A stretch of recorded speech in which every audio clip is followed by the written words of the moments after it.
September 18, 1944. General Hassan Monteufil stood in his command post near the German border, poring over a map that, for the first time in months, promised victory. Monteufil, 51, was no fanatic. A pragmatist, a master of armored warfare who had seen armies collapse in Russia and North Africa, he knew the Wehrmacht was bleeding on two fronts. Yet, this morning, he believed he held a winning hand. Under his command was the 113th Panzer Brigade, not the battered remnants of Normandy, but Hitler's new Fire Brigade, fresh from the factories. Their Panther tanks were so new, some crews were still learning the turret mechanisms. The brigade boasted 58 brand-new Panther tanks, the deadliest on the Western Front. Monteufil's calculations were cold and precise. The American Sherman was a reliable workhorse, but its 75mm gun couldn't penetrate a Panther's frontal armor from 2,000 meters. The Panther's sloped armor would bounce American shells like ping-pong balls, while its own 75mm gun could destroy a Sherman from distances where the American gun was merely ineffective. He checked the fuel. 600,000 liters, enough for 2 days of intensive operations. 2 days, that's all he needed.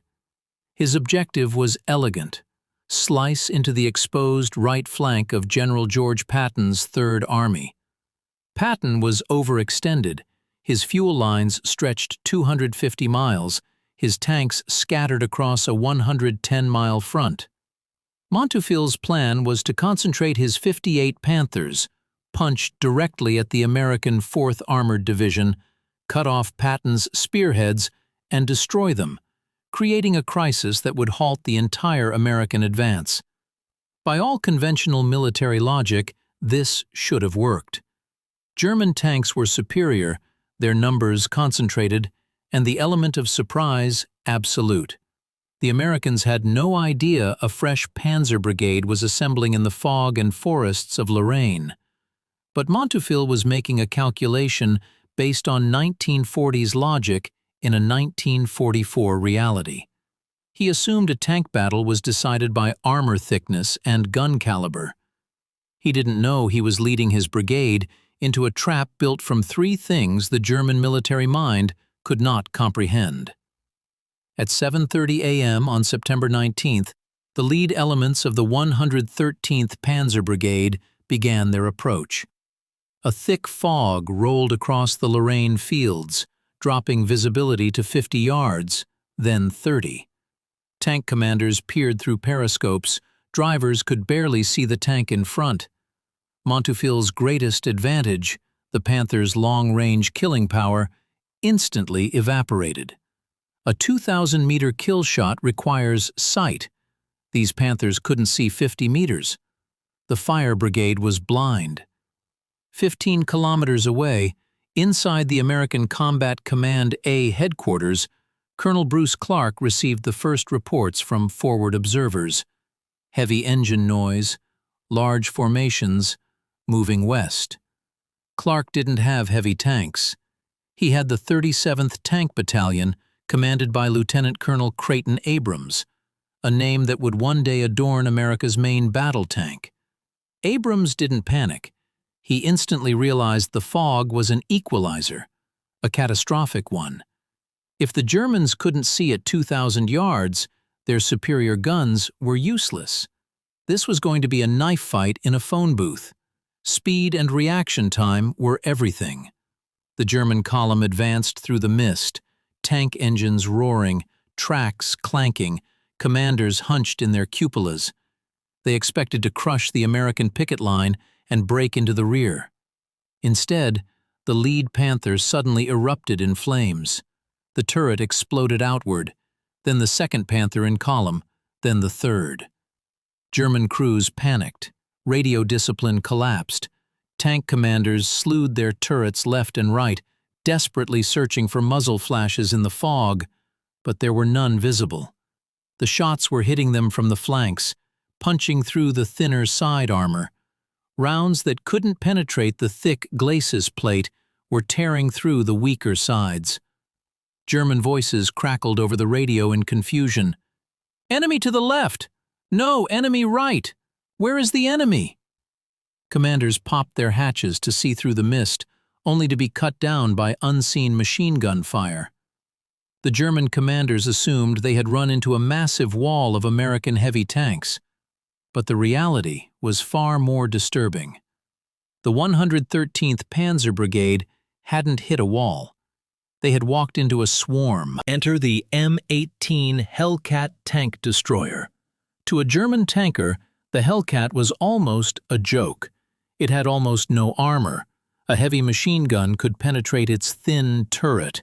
It had an open top, leaving the crew exposed to shrapnel and grenades. By Wehrmacht standards, which valued protection above all else, it was a suicide machine. But the M18 had one statistic Montefiore had completely ignored: power-to-weight ratio. The Hellcat weighed only 17 tons.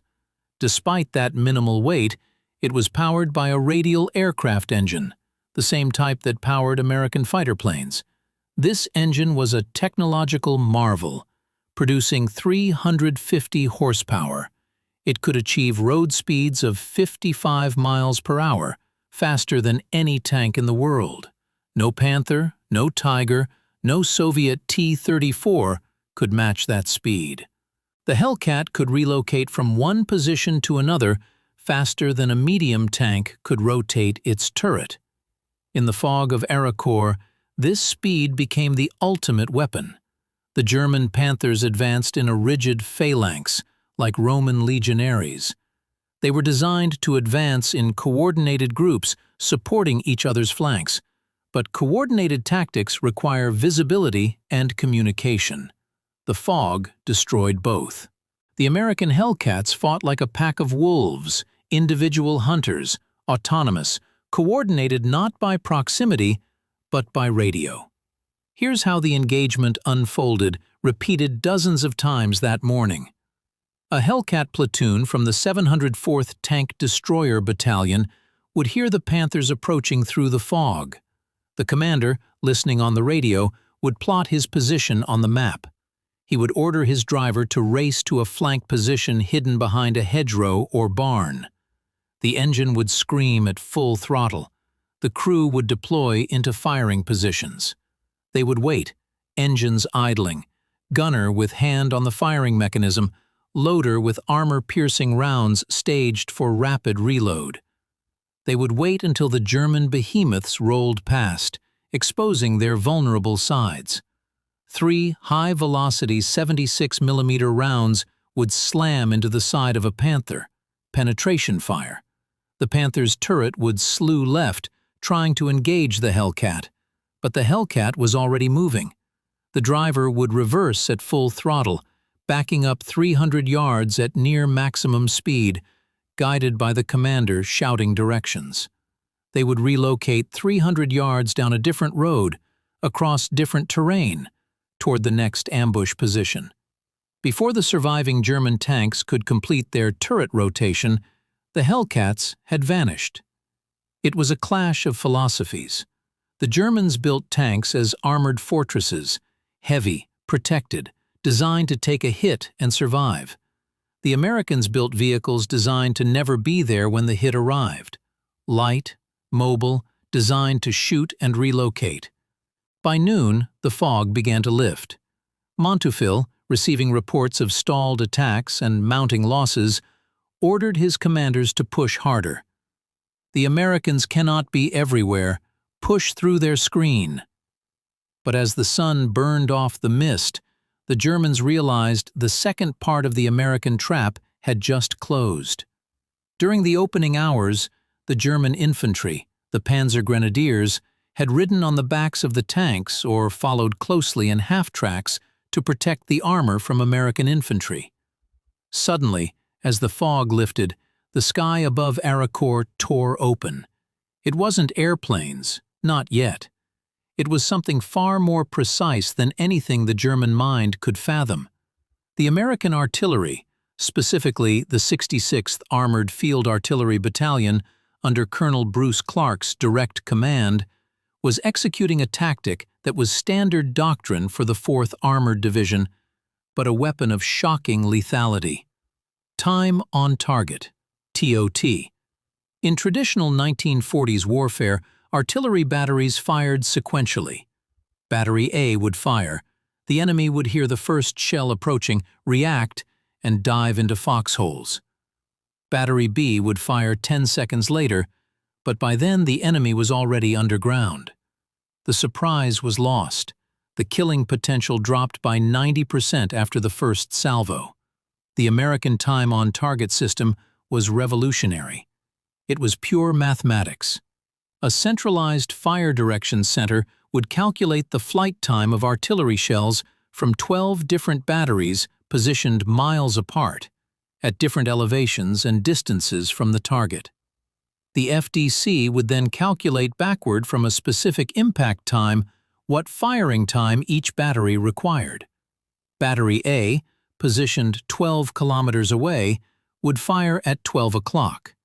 Battery B, positioned 4 kilometers away, would fire at 12:05. Battery C, positioned 8 kilometers away, would fire at 12:10. The mathematics were precise. The ballistic tables were accurate. Every gun fired at a different moment, but every single shell arrived at the target coordinates at the exact same instant. When the fog lifted on September 19th, Piper Cub spotter planes, tiny observation aircraft that looked like overgrown insects, circled overhead above the 113th Brigade positions. The pilots could see the German tank columns below. They called down coordinates. They became the eyes of the American artillery system. For the 113th Panzer Brigade, there was no warning, no ranging shots. 1 second, the Panzer Grenadiers were advancing across a muddy field. The next second, the air above them simply disintegrated. Dozens of airburst shells detonated simultaneously at 30 feet altitude. The effect was apocalyptic. Shrapnel fell like razor-sharp rain. The blast waves were lethal. The Panzer Grenadiers, elite infantry riding on the tanks, were decimated. Dozens died in the initial salvo. Dozens more were wounded. The shrapnel didn't scratch the Panthers' armor, but it stripped the Panthers of something far more valuable: their eyes and ears. The external radios were destroyed, radio antennas mangled, telephone lines severed. Command and control disintegrated. Instantly, the German tanks were stripped of their defensive perimeter. They were buttoned up, hatches closed, commanders blind, isolated in explosions. A blind tank without infantry support is a dead tank. Without infantry to protect them from bazooka teams, the Panthers were helpless. Without commanders looking out, they couldn't see the Hellcats flanking them. Without radio contact, they had no situational awareness. Montefil's elite brigade wasn't engaged in a battle. It was being processed by a machine. By the afternoon of September 19th, the battlefield was littered with burning Panthers. But the most shocking statistic wasn't the tanks destroyed by fire. It was the tanks that simply stopped. The 111th Panzer Brigade, supposed to support the 113th Brigade's attack, arrived late. Why? Because they ran out of fuel on the way to the battle. Germany had designed the most sophisticated tank in history, precision optics superior to anything the Americans possessed, interleaved road wheels, superior sloped armor, high-velocity cannon. But they couldn't produce the liquid fuel to move 58 of these machines 20 kilometers. Meanwhile, General Patton was screaming about fuel shortages. The Red Ball Express supply line, a continuous conveyor belt of trucks, was stretched thin. American tank units were rationing fuel. But here is the fundamental difference between American and German shortages.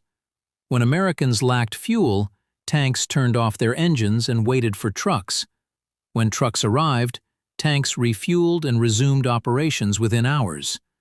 When Germans lacked fuel, the tank was abandoned. Crews dynamited the gun breech to prevent capture. They disabled the engine. They set demolition charges. The tank was left to rust in the mud. As the battle raged over 3 days, the disparity became almost comical. American recovery crews towed damaged Shermans back to mobile repair depots during the battle. Tank mechanics, working in outdoor workshops in combat zones, were welding patches over shell holes. They replaced damaged engines. They straightened bent gun barrels. Tanks knocked out in the morning would refuel, recrew, and return to the line by evening. The Germans had no recovery vehicles. If a Panther threw a track, it was abandoned. If a transmission failed, abandoned. If the engine caught fire, the crew bailed and the tank burned. There was no replacement pipeline, no spare engines from factories. The 113th Panzer Brigade entered the battle with 58 Panthers. Within 24 hours, they had lost 30. Within 48 hours, 50. By the end of the week, only 8 remained operational. The U.S. 4th Armored Division's Combat Command A lost 5 Sherman tanks and 3 tank destroyers in the first crucial day.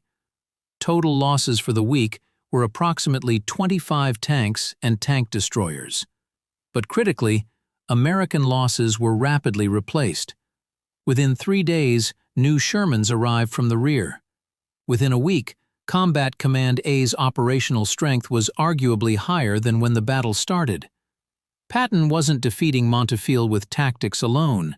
He was defeating him with a supply chain extending across the Atlantic, back through English ports, back through American factories in Michigan, New Jersey, Ohio, back to the ore mines of Pennsylvania, back to the oil refineries of Texas. Montefiore had built a perfect hammer, but the forge that created hammers was 3,000 miles away, rationed by Hitler's government. On September 22nd, Montefiore issued orders for the 113th Panzer Brigade to disengage and retreat. The great counterattack had failed. The final accounting was brutal. The 113th Panzer Brigade entered the battle with 58 brand-new Panther tanks. By the end of the week, German records documented only 8 still operational. The unit had effectively ceased to exist as a fighting force. In contrast, American Combat Command A reported total losses of approximately 25 tanks and tank destroyers, losses that were replaced within days. The kill ratio was not a battle. It was an execution. Arracourt proved that a superior weapon like the Panther is rendered absolutely useless if it is blind, unsupported by infantry, unable to move due to fuel shortage, and outmaneuvered by swarms of lighter vehicles operating with superior coordination and logistics. The Germans built warrior knights in shining armor. The Americans built a factory that moved at 50 miles per hour, a factory with radios, a factory with supply trucks, a factory with spare engines and ammunition and fuel. And in September 1944, in the fog of Lorraine, the factory won. General Montefiore survived the war. He wrote memoirs about Lorraine, admitting that American time-on-target artillery and the mobility of tank destroyers made traditional panzer tactics obsolete. The Battle of Arracourt is often forgotten, sitting in the shadow of D-Day and the Battle of the Bulge. It doesn't have the dramatic scope of those operations, but it is perhaps the most important battle for understanding why Germany lost. Not because it was massive, but because it reveals the truth beneath the surface. It wasn't just courage. Both sides had courage. German soldiers were not less brave than American soldiers. It was the triumph of a system, a logistical system, a communication system, an industrial system, a system where speed, mobility, replaceable vehicles, and spare parts mattered more than individual warrior excellence. This story, like many tales of valor, highlights how speed and logistics defeated superior armor. Would you rather command a Panther with no gas or a Hellcat with no armor? Tell us in the comments. Your engagement helps us continue bringing these untold narratives to light. Subscribe for more forgotten stories of World War II and the real lessons of industrial warfare. We explore history through the lens of those who lived it. German commanders discovering why courage could not defeat systems. Japanese officers realizing that tactical excellence meant nothing against industrial supremacy. American soldiers understanding that wars are won in factories, not on battlefields. Keep the history alive. We'll see you in the next one.